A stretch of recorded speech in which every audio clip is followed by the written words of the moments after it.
Hi, I'm Pia Gilgen. I'm the Director of Education at INCIGHT, and my lesson today is for students on how to stay focused on their learning.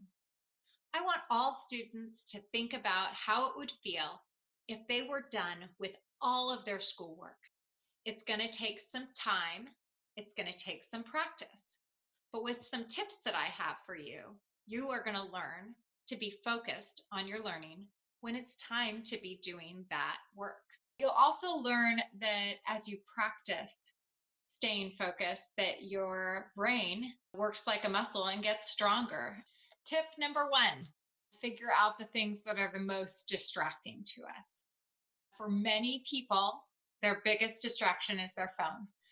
Their phone is something that gives them texts, emails, lots of social media, a way to look at what's going on in the rest of the world. If your phone is a distraction for you, silence your phone and keep it close by.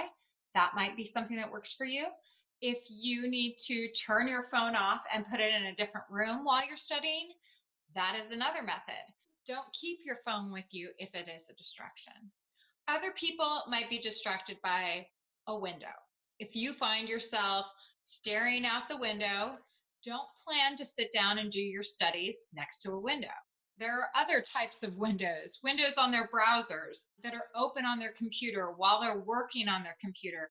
When you're planning to sit down to study next time, make sure that those are all gone out of your space so that you can really get down and get focused. Tip number two, stay aware of the time.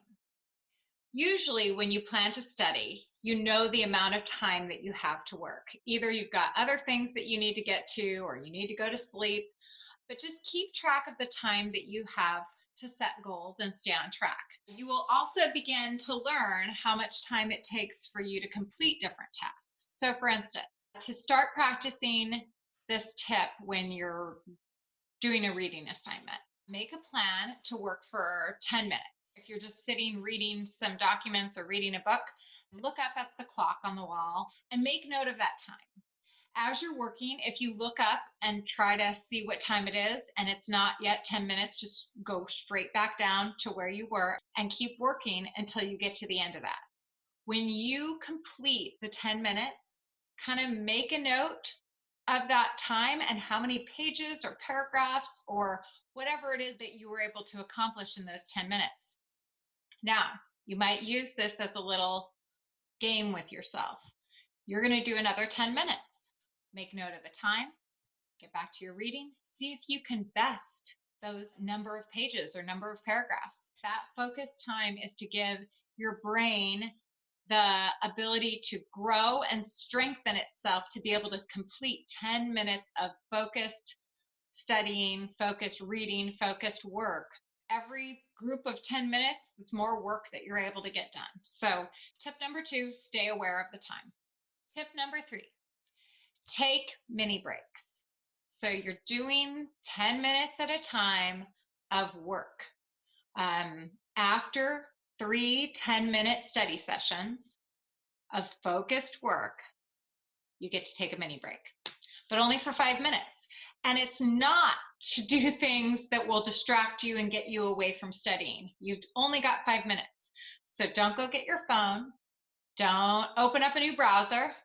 Get up, stretch, get some water, go to the bathroom, do the things that you need to do that are going to help you be able to stay focused for another 3 sessions of 10-minute focused energy on your work. These mini breaks are designed to really celebrate all the focus that you've put into those 30 minutes. Tip number 4, plan, don't cram. All of us have crammed for a test or crammed to get a project finished, and it feels awful in the end. You might stay up super late, you might barely get your assignment turned in, you might have to ask for extra time, and it never feels good to be cramming at that last minute when you knew that you had this project due a long time ahead of time. In the future, as soon as you find out that you've got a big project due or a big test coming up, you're going to get out your calendar and you're going to write down the date that all of those things are due. And then you're going to kind of back engineer how you fit in smaller parts, smaller study times into the amount of time that you have. If it's a week, you've got 7 days to get ready to have that project complete. And so you work in 30 to 60-minute sessions over a course of those 7 days. The night before, you're doing a little practice quiz for yourself and thinking through all the things that you remember that you studied over the week. And then it's just getting ready for that next day. It's not cramming and feeling nervous that you might not get it all finished.